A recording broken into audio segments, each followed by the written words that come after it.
like Say you I to looked for Megger. sit here.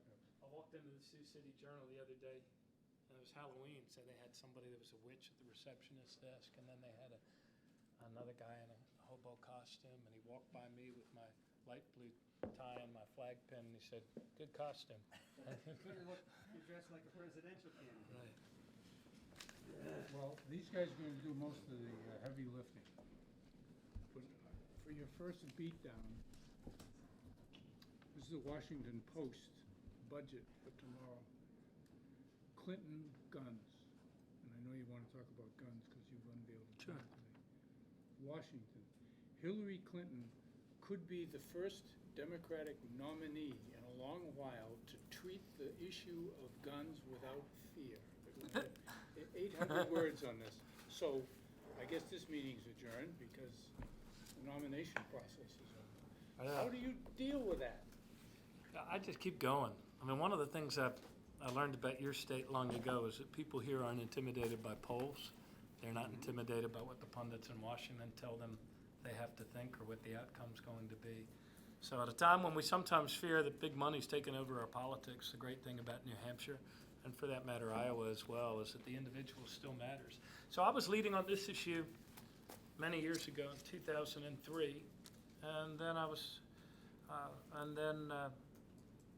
I'm the only one of the three of us that's actually gotten comprehensive gun safety legislation done as an executive. We did it in our state.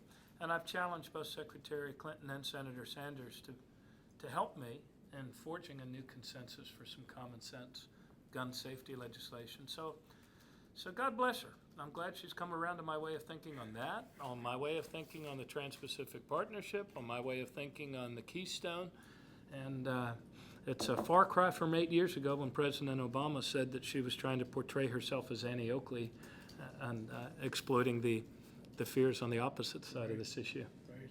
So on guns, what you've laid out today, I guess, one part is that you would do by executive order what you could, but otherwise you have a couple of specific points that you think would be of value in reducing gun violence, and what are those? Yes, sir. I mean, the points that the points that I have asked the other candidates to support with me in our party is requiring universal background checks with licensing, fingerprints, the purchase of new guns, ban on combat assault weapons, to make the trafficking in illegal guns a federal crime, a federal felony. And then the fourth part, which could actually, I believe, be accomplished by executive action along with some of those other ideas that are rolled out today, is to use the buying power of our federal government. We, the people, are the largest purchaser of guns in the United States of America, to drive the development of higher safety technologies among and by gun manufacturers, namely the micro-stamping of the rounds as they come out of the guns, and also serial numbers that can't be erased or effaced so that we can do a better job of tracking guns used in crimes of violence. In my own state, when we passed this, we had those two components, namely the background checks and also the ban on combat assault weapons. We closed the gun show loophole in our state as well. So at the gun show, you need the background check? We said that you have to purchase guns through a licensed dealer in order to do the background check. We also required a short safety course, and we banned the sale of combat assault weapons in our state. We also had a mental health component, and we had a school perimeter component because part of the coming together was after the massacre in Sandy Hook and Newtown, Connecticut. And so those were the things that we had in our bill. And we had an honest and good discussion about it. And Has it made a difference? yes, it has. And I think it's sometimes hard to quantify prevention. We drove, by the time I left the governor's office this year, I was promoted to the rank of citizen in January. I'd served two term terms. limited? Yes. So I concluded my full tour of duty, my 2 terms in January. And by the time I left, we had driven violent crime down to a 30-year low. And And I also take some bit of consolation from the fact I saw this article, I think it was in USA Today, where they looked at guns that were seized by the NYPD in the city of New York and what their state of origin was. And I'm sure not long ago there was a time when we were among the top 10 states given our proximity on I-95, but we weren't among the top 10 states that were a source of illegal guns going into New York City and that carnage. So I'm going to continue to talk about this. I mean, I rolled out a few weeks ago 15 strategic goals for rebuilding the American dream that we share. And some of those were related to the economics of our country, to get wages to go up rather than down, to make college a debt-free option for all families, to move to 100% clean electric grid by 2050. But some of them speak very directly to that belief that all of us, whether we're Democrats, Independents, or Republicans, share, and the dignity of every person, that the fact that there is no such thing as a spare American in our country. So cutting gun violence and deaths from guns in half in the next 10 years, eradicating childhood hunger, reducing infant mortality, reducing overdose deaths. Those are all part of the 15, as well as charging our... Didn't the last Democrat who ran for the White House and got the position, how was he and the Democrats fared with fixing the economy? I think we're doing much better than we were. I mean, this is what I would say. We had 30 years of bad economic policies that preceded President Obama and the stock market and economic crash of 2008. If one measures economic progress by job creation, then we can look over our rearview mirror over our shoulders and see that we've now created 67 months in a row of positive job growth, which is good news. Our country's doing better. But we also have to own the hard truth that for the first time this side of World War II, 70% of us are earning the same or less than we did 12 years ago. So people extrapolate this out in the election, and they become very apprehensive about our ability to give our children lives where they'll have more opportunities than we've had. And that's kind of the essence of the American dream, isn't it? That we work hard, we sacrifice, we sweat away, but we're able to have the satisfaction at the end of our lives that we gave our kids an even better future. So that's Governor O'Malley's economic formula to get this back. I think it falls into three things primarily: a restoration of common sense wage and labor policies back to our economic array of choices. Secondly, to make the investments again in our own country's economy that only we can make. The Chinese and the Indians aren't going to do it for us. And the third is to square our shoulders to the great challenge of our times, which is climate change and transforming our energy future into a 100% clean electric grid and creating 5 million jobs along the way. And I can go back through on the wage and labor policies, and I can point to many instances of my having accomplished this as an executive in my state through the recession. One of them is raising the minimum wage and making sure it always stays above the poverty line, raising it to $15 an hour, however we can, wherever we can, paying overtime pay for overtime work, making it easier rather than harder for people to join unions and bargain collectively for better wages, fighting for equal pay for equal work between men and women, and also expanded and paid family leave, and expanding Social Security rather than cutting it, and also getting 11 million of our neighbors out of the underground, off the books economy by passing comprehensive immigration reform. All of these things will help us to get wages to go in the right direction again instead of flatlining or declining. And on the investments in our country, you're familiar with the argument, as we all are, I think, of infrastructure investments. Haven't there been quite a few in the past 8 years? Not as many as there once were. When I graduated from high school, our discretionary investments in our nation were twice what they're headed to being right now. Discretionary investment, I'm talking about infrastructure, highways, et cetera, Right. ready to build, shovel-ready. These were the big jobs under Obama. Yeah, we did some of those. Wasn't much. No, it wasn't much. And you can't go by your high historically. school because you went to Gonzaga. I did. It's Buchanan and Bennett. Geez, they should shut that place down. And you know who else? Clarence Mitchell Clarence Mitchell, Annie Quayle's the kid. third went there. Yeah. You know, Clarence Mitchell, who was considered, the great civil rights icon that was considered the 101st senator. His son went there, Clarence Mitchell III. I would have loved to have seen the lunchroom at those things. But the way great nations build wealth is not by locking cash in a closet. It's by investing in things that last over the generations. The infrastructure our parents and grandparents built in our country that we need to rebuild. And today, broadband connectivity that connects us, and also the skills of our people, namely educating our children at higher and better levels without saddling them with a lifetime of crushing debt. These are the ways that nations create generational prosperity and generational opportunity. I don't subscribe to the trickle-down theory that says concentrate capital at the top, remove regulation everywhere you can, even from the stock market, and keep wages low to make us more competitive. Is somebody suggesting that capital be concentrated at the top?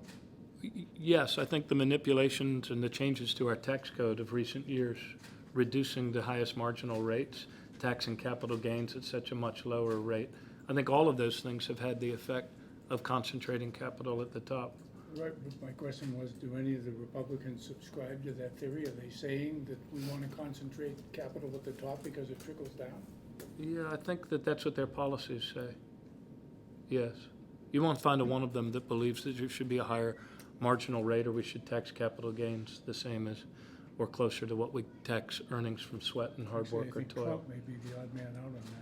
I- Mr. Bossi, what do you make of all this? Governor, a couple of follow-ups on your gun reform plan. I believe you're going to be outlining it tonight in Keene officially. You've been talking Sure. about it today. Yeah. Your plan calls for a fingerprint requirement. Would this data be housed in a federal database? Probably. Yeah. Yes. And you Or, yeah. States would have to share this data with the federal government? Yeah, I would think so. Mhm. Yeah, just like we do the NC, just like we do other data. You also propose a limit on purchase or possession of firearms for those over 21 years of age. You obviously believe it's constitutional to prevent an adult from purchasing a firearm. With exceptions for law enforcement.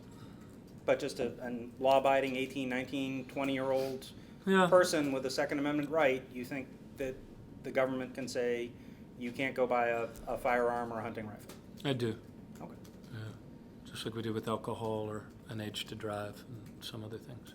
All right. And my last question on the gun reform plan is, could you define an assault weapon for me? Ooh, I could point to the definition that was in the Maryland statute. Okay, so that's what you use? Yes. It was interesting you referenced combat assault, right, which is the first time I've actually heard from a Democrat a definition at all, because arguably any weapon is an assault weapon if you use it for an assault. So it sounds like you actually have some specificity as to what kind of weapons you're talking about with assault, and you say it's in your statute. in Yes. Maryland. In Maryland, we had I had a Democratic legislature. We have a lot of rural parts of our state, and so we had to bring people together and had some pretty intense discussions in both committees, the House and the Senate, Democrats, Republicans alike, on defining what we meant by a combat assault weapon. I don't think any legislation ultimately gets it exactly right, but I think we came pretty close in the bill that we passed. I don't have it with me, but Matt could supply how we defined it and what was on the list. But it got down to some pretty specific models and makes. Trent, did you? A gun follow-up for you. So microstamping, which was, by the way, largely developed by this firm in Londonderry, New Hampshire. Was it? I didn't know that. Yeah. What's the name of the firm? I was trying to think of it. I can't remember it. But in the last 10 years, they've done a lot of the work on it. It's fascinating technology. So let's take microstamping. Let's take background checks. Let's take 21-year-old age limit. None of those things would prevent a lot of the mass shootings that we've seen. So do you think that all of this, do you think that doesn't go far enough? Do you think there's a bigger problem that we have to tackle? And if so, what would that problem be, and how would you fix it? Yeah, I think it is undeniable that we have a problem to a much greater degree than any other advanced or developed nation on the planet when it comes to the numbers of our citizens, whether it's in whether it's in sheer number terms or whether it's in percentage terms. The numbers of our citizens that we bury who lose their lives, because of guns, whether gun violence or suicides or other things. I saw the stat the other day, which I had not seen before, but I guess it makes sense, that if that first statement I just made is true, it is also true that we bury more women in our country who die because of gun violence and gun deaths. So look, the problem that we have as a nation with violence in all its manifestations and forms lends itself to multiple actions to be pursued all at the same time in order to reduce the carnage. But I guess I saw this online from, I forget who the original source was.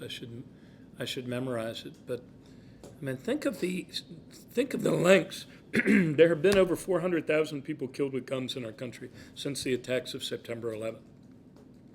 Imagine what we would be doing if those individuals had been killed by Al-Qaeda or another terrorist group rather than by other Americans. And consider the great lengths and the huge expense we've gone to as a people when one jerk with a failed shoe bomb attempt has all of us taken off our shoes and lining up at metal detectors at every airport across the country. And yet how little has changed given the carnage and the numbers of people that have died in these mass shootings. And I think some of these mass shootings perhaps could have been prevented. It's hard for us to know. What we do know... by 18, 19-year-olds not being able to buy guns, I guess the question I'm getting at is, is this plan that you're presenting, is that just sort of the tip of the iceberg, or do you think more needs to happen? I think those are a series of plays and a concert of actions that we need to take as a nation to reduce violence and to track the illegal sales of guns, to make sure that there are consequences for those owners of gun shops who actually deal in illegal sales of guns, and to combat the trafficking in illegal guns and straw purchases. That's what ours was. I mean, that's what the universal background checks help you to do, is to prevent the straw purchases. And I can tell you there was not one person with hunting privileges in our state who was prevented from renewing those hunting privileges and getting a permit. In fact, I wrote to all of our hunters when they were being told mistruths about our bill and told them, I need you to be a hunter. This is about preventing guns from falling into the hands of murderers and psychopaths, which they do to a much greater degree in our country than any other developed nation on the planet. That doesn't mean that if we do this, we can save money by not having law enforcement track down bad guys or pursue or solve crimes. How does the government figure out who is a psychopath before they potentially legally buy a gun? Well, part of what our legislation did was to allow you to cross-reference with the anyone who had been committed as a danger to themselves or others due to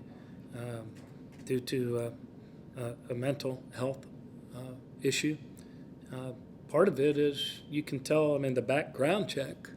I mean, one of the clear determinants of future behavior is whether or not you've proven yourself to be a predator in the past. And I certainly know from experience that in the use of big data that there are certain markers that indicate whether a person has a proclivity to commit crimes of violence against other human beings. And certainly that's the whole theory behind having the background checks and shutting down the straw purchases where a girlfriend buys a weapon for a serial armed robber or someone that's... Governor, on this issue, one last question. I just want to understand logistically. A lot of your proposals relate to legislation that would have to be passed, and of course there's not a very strong record of gun control legislation getting through Congress in recent memory. So if I understand correctly, tonight you plan to reveal executive action you would take if elected, right? Which does not require any kind of legislative approval. But not to the exclusion of But pursuing not the to the legislative exclusion of the approval. legislative one. So what's your executive action that you're going to tell voters tonight in Keene that you plan to take if elected? Well, there's a few of them. One of them is the procurement, the ability that we have to insist that gun manufacturers use the highest and the best technology. Another one has to do with the already, we don't do a very good job of preventing those that have been convicted of domestic violence, of preventing them from actually purchasing weapons. There are things we can do with executive authority to direct law enforcement agencies to follow up on failed attempts at purchases when people are denied because of a background or potential straw purchaser. There's also What about the SHIELD law that protects gun sales? Oh, thank you. Yeah, the liability. There was a bill that was pushed through Congress that gave immunity to gun manufacturers.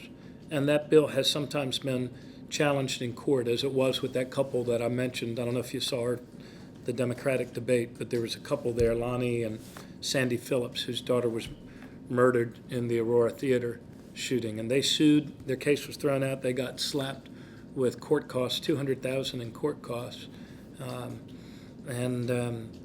So there have been instances where that statute has been challenged, and our own Justice Department has defended that statute. So by executive authority, the president could direct, and I would direct, the Justice Department to no longer defend the constitutionality of that statute.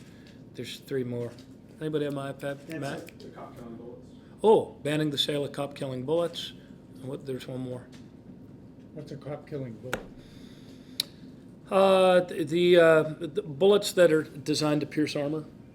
The guy that was in Aurora had ammunition that was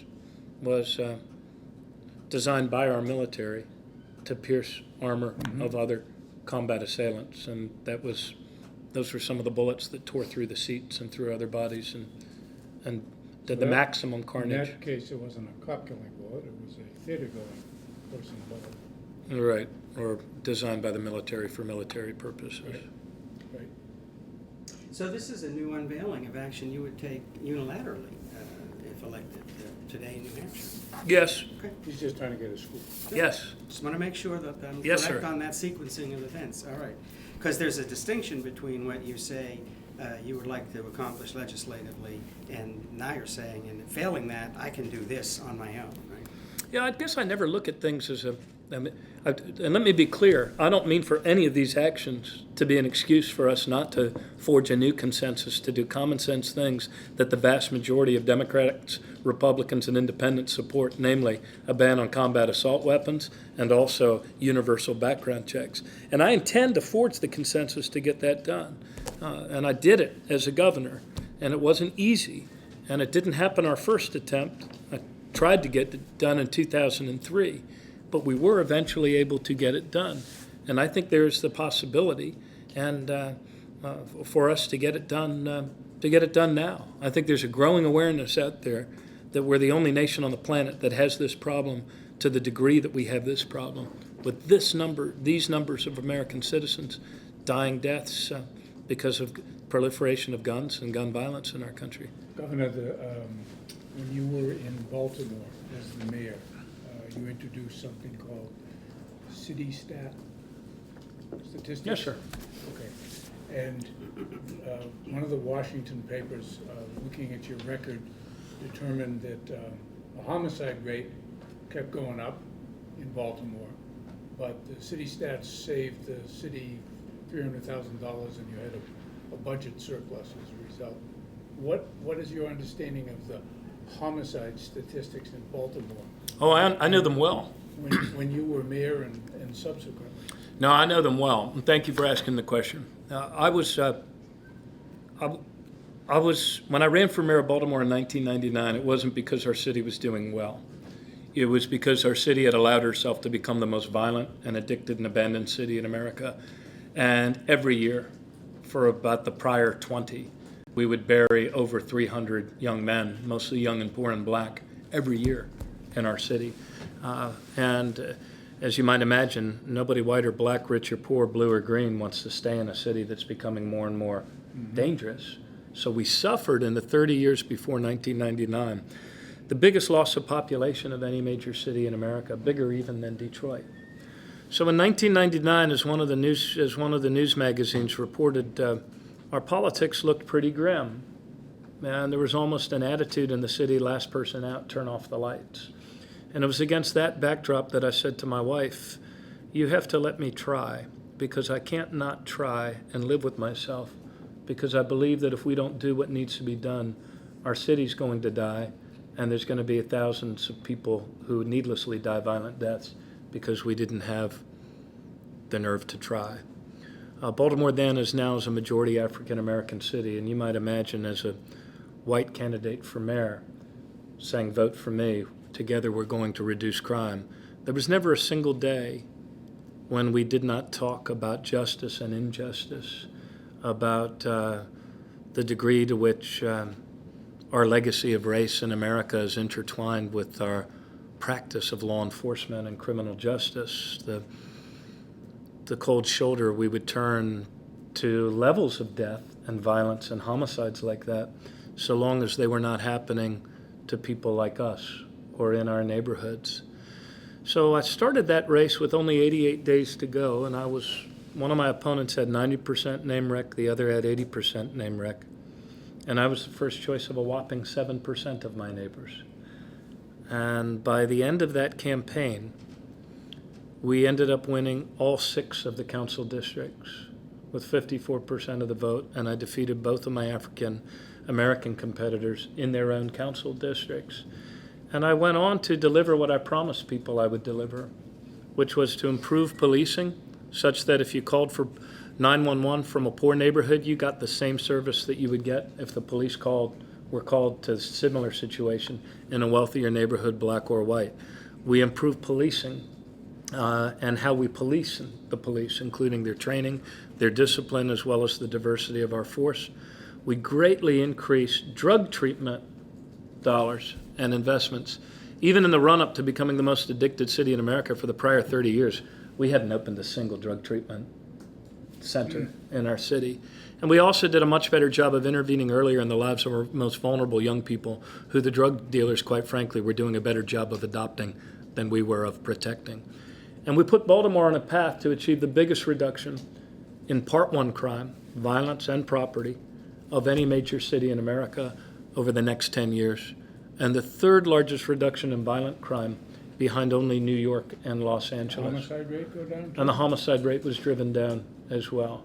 I think the homicide rate by the end of my 7 years, I served 7 years as mayor before running for governor and defeating our incumbent Republican governor. But by the end of my 7 years, I do believe we had driven the homicide rate down by 36%. Fact check the campaign satellite for me on that. I had hoped to. Were gun controls part of that? Not really, but better enforcement, certainly better prosecution of gun crimes was a part of that. Getting the U.S. attorney to take more crimes federally in terms of use of guns and possession of guns and use of guns in crimes of violence was a part of that. The drug treatment was an important part. You know, it's interesting. We had in those times, there were whole sections of our city that had become overrun with open-air drug markets. They've made whole series about them, TV shows about it. And yet, year in, year out, week in, week out, these drug markets proliferated. So the first challenge was to close down those markets. And when I announced for mayor, I said, vote for me, and within 6 months, 10 of these open-air drug markets will be shut down. And then we're going to move on to the next 10. And the people will be able to hold me accountable by my results. The great thing about the job of mayor is no amount of talking is going to convince somebody there's 2 people on their corner where there used to be 20, unless there really are 2 people on their corner where there used to be 20. So that's what we did. We worked at it every day. And we also did a number of things that improved police and community relations. I wasn't able to make my city immune to setbacks, as the Freddie Gray Night of Unrest shows. That's just a setback, that's not a slide back into? No, it's a setback. The slide back had been happening before with rising crime. But it was a major setback. It was a heartbreaking night. During my time as mayor, part of my promise when I ran for mayor was that we would improve how we police the police and thereby improve police-community relations. And there were a few things that we did, some of which they stopped doing in successive administrations. But they work, and I didn't invent them. I mean, when you're a mayor, these entrepreneurial men and women that run our cities in America are very good at adapting good ideas from wherever they work. So we started doing 100 reverse integrity stings a year on our force. We started... Reverse integrity. Yeah, thank you. A reverse integrity sting is where, for example, we would have the internal affairs call in a complaint and say, there's a man on my corner dressed in a white shirt and blue jeans who's selling heroin on my street corner.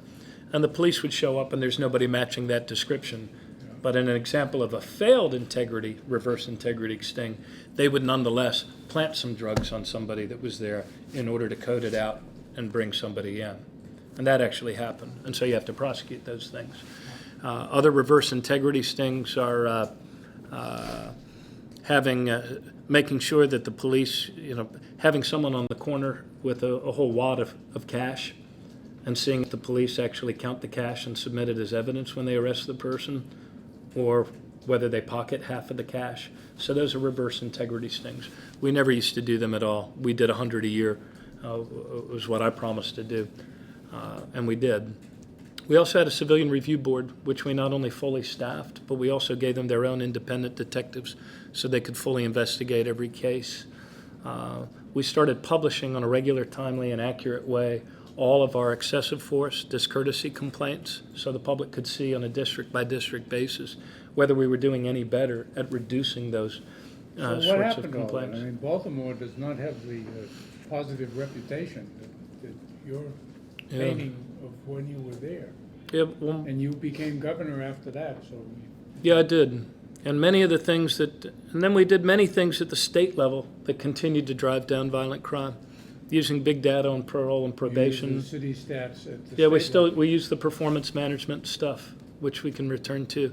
Yeah, some of the things that we did in our police department, some of those things fell by the wayside in successive years. Not out of, I don't think, any malice.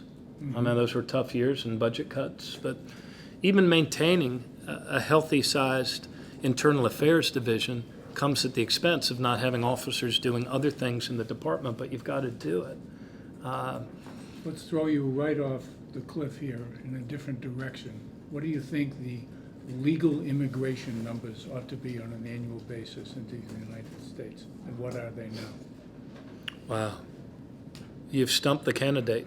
I can't answer that one off the top of my head with that. Nobody can who comes in here. Everybody knows the magic illegal number. We've got 11 million of them, and we can't get rid of all of them. I can tell you that the immigration from Mexico is net zero between the people who leave and the people that come in. That was a stat I saw recently, is net zero. Well, that's Donald's wall, and he's got a door in it, and he lets them in, then they have to go out again. Yeah. Yeah.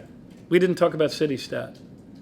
No, I referenced it because of what I researched on you relative to the crime numbers in Baltimore, and you're introducing city stat. Yeah, Is city- that something that you would do?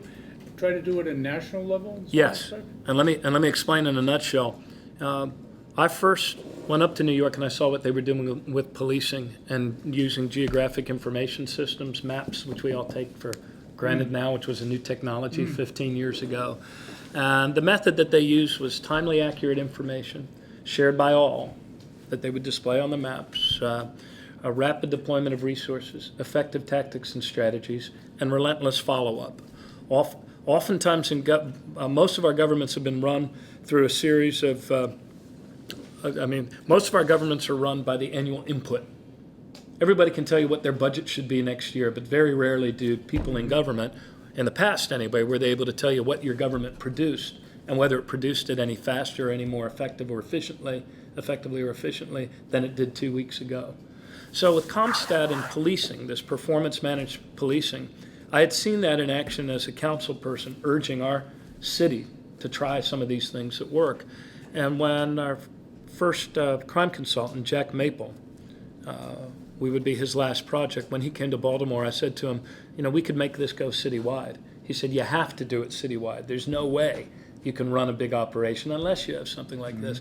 So he had a willing pupil, and we didn't know it at the time, but we would go on to earn the Innovations in Government Award from the Kennedy School for the wildly insightful innovation of actually measuring the outputs of government. And so we did it enterprise-wide, and we became the first city to do it enterprise-wide. Not just one department, not just two departments, but the whole of government. And then we put 311 for all city services on the front end. So just like 911, you're able to track each call and see where your police are being called and dispatched to, and that allows you to redeploy.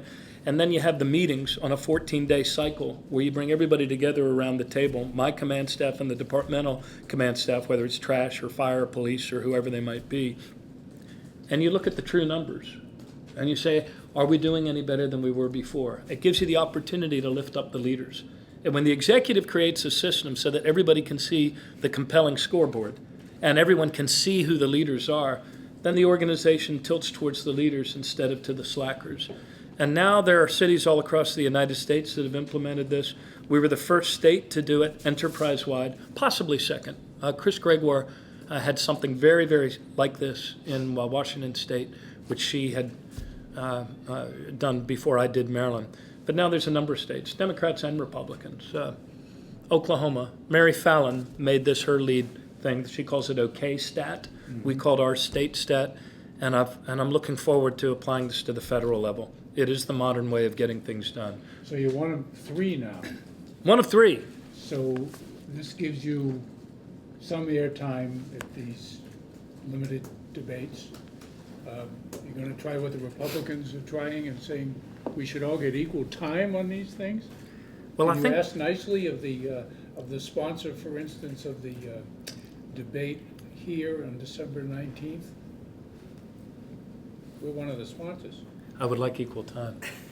As far as we're concerned, you should get it. Thank I you. don't know if we're going to be able to insist on it. Do you think you're being treated fairly by the DNC, your candidacy? I think that It's just us in the room, tell me. Yeah, I think the party made a big mistake in not having more debates rather than fewer. Oftentimes, old relationships will kind of try to circle the wagons in a party around the so-called anointed and inevitable front runner. I thought that was a mistake. I thought we made a big mistake in allowing the Republican candidates to have a couple of debates, and they even had double headers, right? They had their A team and the. Well, they only had the B team because we gave them such hell. The picture up on the wall is of 14 Republican presidential candidates. And you did it all at once? We did it all at once. What year was that? This was this year. This was in August. These two gentlemen here 14. kept them on track within 2 hours. We got a lot more out of them than Fox did with No. their. Was it like a nightmare version of the Hollywood Squares? We put it together in 3 weeks, Wow. Yeah. no budget. Yeah, I made my case at the DNC, and when they gathered in Minneapolis, the chair never asked the members if they thought it was okay for us just to have 4 debates, or worse, to put the Iowa debate at the same time as the big football game, or the to, New Hampshire debate Christmas. on Christmas weekend. And when you say the anointed one, just so we're clear, Secretary Clinton, this year's inevitable frontrunner. And the inevitable frontrunner is always inevitable right up until the people of New Hampshire and Iowa are able to make their opinion known. So I'd like to see us have more debates. And that first debate, though, they tell you right up front, or at least the sponsors did, CNN, that 80% of the questions are going to the two frontrunners. They tell you this? Oh, they told us that. Yes. They said 80% of the questions are going to the two frontrunners. And if you feel you have something to add, you should scrap and claw your way in. So I did my best to get my 18 minutes. But I think the next debate, this is there's been a huge turning point in the campaign for us and my candidacy. That first debate is when it happened. Let me say it a different way. By the same juncture 8 years ago, we had 9 debates in the Democratic Party. So people had a sense of who the candidates were. By delaying the start of our debates, it created a lot of, it was a huge challenge for a unknown candidate. And but now that we've had that introductory debate, look at all of the things that have shifted since then. Jim Webb, Senator Webb, dropped out. Vice President Biden removed his potential candidacy from the field. And then Lincoln Chafee dropped out, leaving it to just 3. And then we had the Iowa JJ dinner, which in their state's run-up to the election is that turning point where we move from introductions to compare and contrast. And I'm the only candidate in this race with executive experience, elected executive experience. I take that back. Senator Sanders was mayor of Burlington for I'm not sure how many years. 48. And so I think the contrast is going to become very clear in this next debate. I think that I will not have to scrap and claw quite so much When is for the equal next time. debate? 2 weeks now in Iowa. In Iowa, and it's broadcast on CBS? On the CBS. 14th. Right. Just so, And then we have a Rachel Maddow forum on MSNBC at the end of this week. Friday. What is Friday? today? Yeah, Tuesday, right? It's election day. yeah. This is, I can see you voted. yes, this morning in Manchester in a nonpartisan election. Hope you Both- voted for Dan O'Neill. No, I didn't vote for Alderman O'Neill at large. I bulleted one guy, so hopefully, You bullet voted. I did. It's an assault bullet vote. It's micro-stamped. Microstamp Exactly, vote. right. Governor, you talked about comparing and contrasting yourself. Secretary Clinton, very well known, very high negatives, a lot of baggage over the years.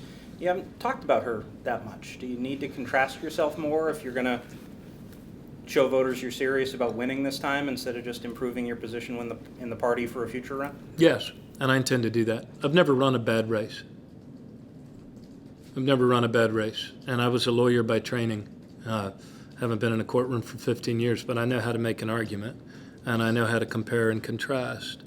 And on one of the biggest contrasts is that you might not agree with me on many of the issues, but I'm very clear about where I stand, and I'm clear about my principles. And while I'm certainly willing to compromise and search for consensus with people who disagree with me on any issue, I don't confuse following a poll with effective leadership.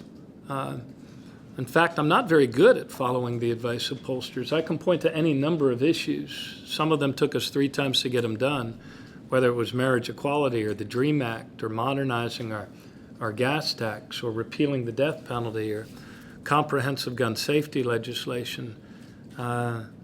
But people knew where I stood, and that's how I was able eventually to get things done. I think that and I think in the contrast in this race, I mean, if you just look at a few issues, I was against the Keystone Pipeline because I don't believe it's in the nation's interest in this move to a clean, green energy future. And I was against it about 8 months or a year ago. Secretary Clinton flip-flopped position on it just days before the first debate.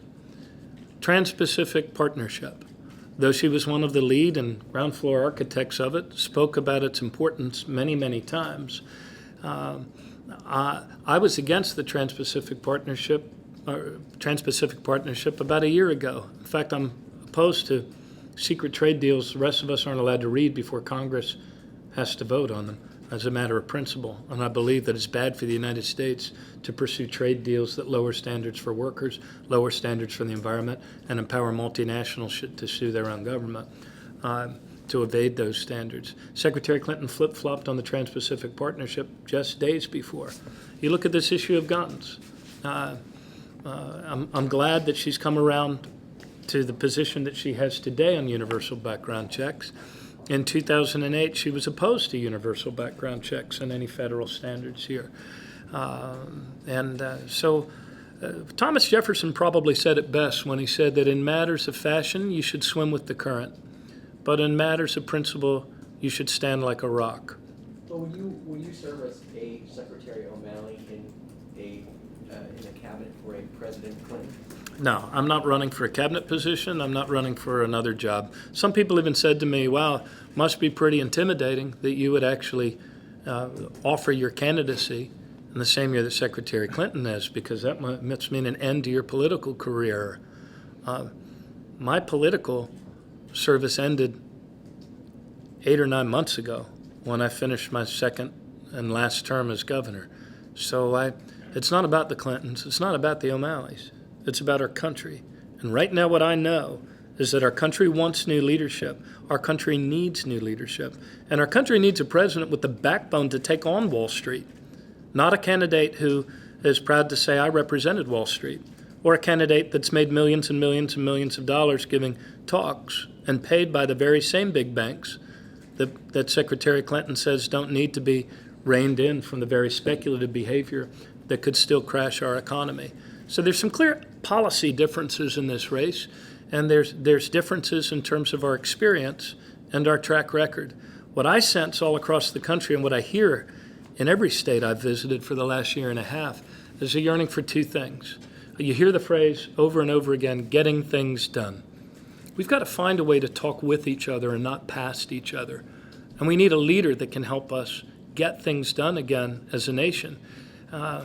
I don't consider all Republicans to be my enemies. They're not. They're my friends. They're my colleagues. They're the man or woman that shows up if my family has to call 911 while I'm out of town because somebody's sick. If I considered all Republicans to be my enemies, I wouldn't have gotten anything done as a governor. And secondly, what our nation wants is new leadership. We cannot be this dissatisfied with the rather gridlocked national politics of our present and an economy where 70% of us are working harder but earning less or the same, and think that a resort to old names or old arrangements is somehow going to bring us forward. I can promise you this, you won't find Robert Rubin or Larry Summers among my economic advisors when I'm President of the United States. You probably will see them return for a third tour of duty if Secretary Clinton were to become President of the United States. Would you support her if she was the nominee? Would you support Bernie Sanders if he was the nominee? Look, I have always supported our party's nominee, and I intend to support the party's nominee. But I also know this, that our country needs new leadership. Our country is looking for new leadership, and our country is going to find that new leadership in one party or the other. And for my kids' sake, I truly hope that they find that new leadership in our party, because frankly, I think we have better ideas for what makes for an inclusive economy rather than an exclusive economy, what makes opportunity expand rather than opportunity contract. You will not find a single example in history of any people that ever gave their kids a better future by making their country weaker. So your kids, being Grace, Tara, William, and Jack, Man, you did your research. how old are they? My daughters are 24 and 23. No kidding, that Yeah, old? yeah. My oldest daughter is a teacher first grade teacher at Walter P. Carter Elementary School Where's that? in the heart of Baltimore City. And my sons, William and Jack, are 17 and 13. So William will be 18 next week. So you in the high school still, looking for He's at college? Loyola. Oh, he's it? He's in the care and custody of the Jesuits for at least another year. Whoa. And then Jack's at Cathedral of Mary Our Queen Catholic School, about 4 blocks away from where my wife and I live in Baltimore. Terrific. Governor, you mentioned secret deals that Congress didn't have a chance to read before they voted on it. Same could be said of the Iran deal. Would you have signed that deal if you were president? Yeah, I support the Iran deal. I believe that we're a strong enough nation to give peace a chance. And I'm also a realist, though. I mean, I know that the challenge now is making sure that we enforce it, making sure that we monitor it, making sure that we keep together the international will to monitor it and enforce it and put other actions back on the table, including potentially military actions if Iran tries to cheat or go around it. But we don't negotiate with our friends, we negotiate with our adversaries. That's what President Reagan did with the Russians, and that's what we have to do with the Iranians. Our state was one of the very first and strongest Iranian divestment bills to be passed by by any state. And it was always our understanding that that was designed to drive the Iranians to the negotiating table. So let's hope that we can make this promise of peace work. Will 50 members of the Special Forces make any difference in Syria? I think it could potentially make a difference, and I think what really needs to happen in Syria is for us to drive all of the participants to the negotiating table for a comprehensive political settlement that at least brings us some short-term stability so that we can all focus on containing, degrading, and defeating ISIL. And what I think I hear between the lines in the news accounts is an acknowledgement from our own government that while a long-term solution means that Assad will eventually have to go, I think I hear what the Russians are saying is that they understand that eventually he will have to go as well. And in the meantime, given the mass migrations and the suffering that's happened, I think the comprehensive political solution is the way to go. And it would appear this, what shall we call it, bolstering of positions prior to those negotiations, I hope are an antecedent to something more promising on the diplomatic front. Should the U.S. be part of establishing a no-fly zone to prevent Assad and ISIL from attacking these forces we're hoping to train? Yeah, it's an interesting proposition, and it sounds very attractive. But the problem with a no-fly zone is that you have to actually enforce it on the ground. The other complicating factor with the no-fly zone now is that we also have the Russian Air Force in the air. And the potential of a no-fly zone to lead to accidental escalations that harken back to Cold War standoffs, I think, is very, very great and very real. So I don't believe that any of our military planners currently responsible believe that a no-fly zone is the proper course of action right now. And so I would disagree with Secretary Clinton, who has a quick and ready grasp always for the military tool. I don't think that's advisable in this situation right now, from what I know. How would you assess Secretary Clinton's tenure as Secretary of State? Yeah, initially it was my sense that President Obama and Secretary Clinton were making some great strides to improve the perception of the United States in the eyes of other nations around the world. And in retrospect, I have come to the conclusion that there is no area of American foreign policy in greater need of fresh approaches than America's foreign policy. We need another reset. I don't know that it's a reset, but I do think that we sometimes, I think there's this is true in state and local governments as well. Sometimes there's two speeds, on and off. And sometimes the fact that it's the way we've always done it can itself become a huge tyranny for realizing that we're no longer in the Cold War. We're no longer even in the 1990s. This world has changed, and yet our international institutions have not changed to keep pace with some of these new phenomena, like failing nation states or pandemic.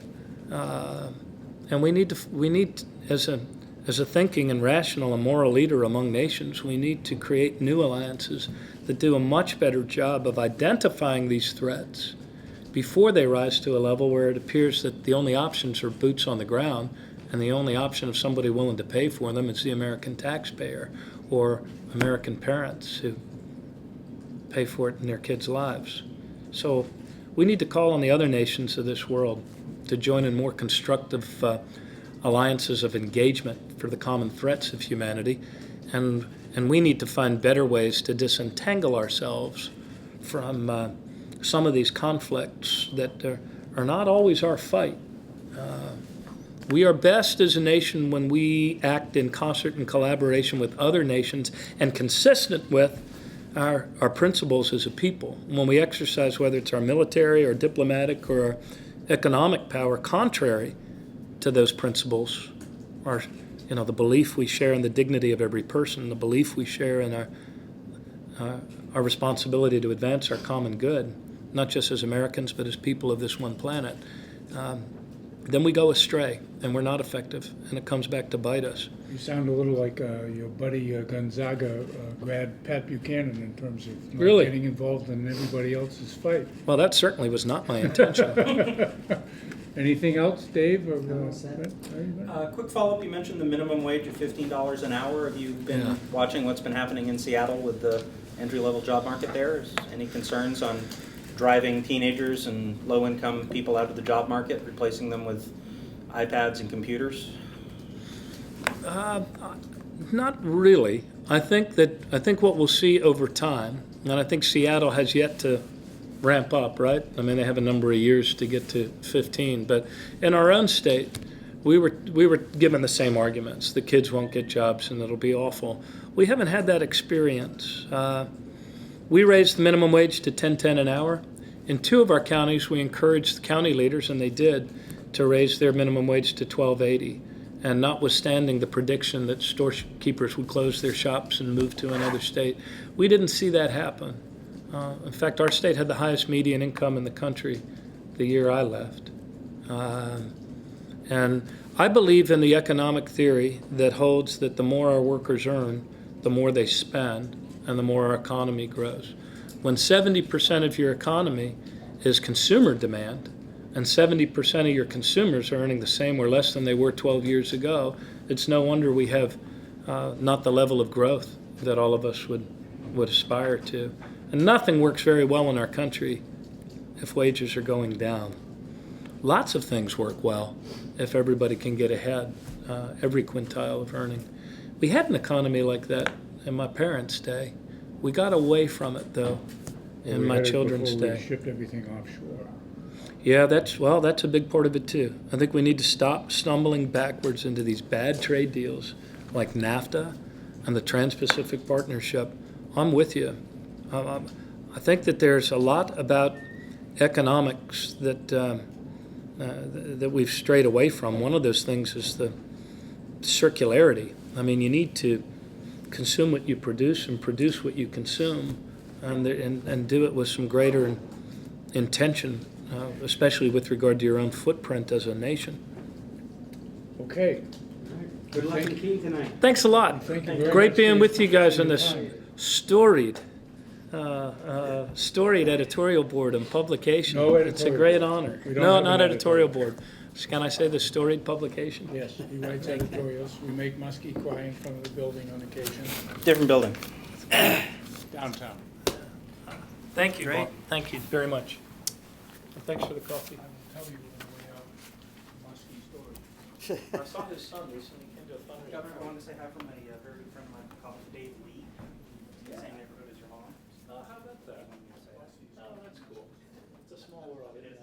And you ran for Congress. I did. You did your research? How'd you find the mosh pit at the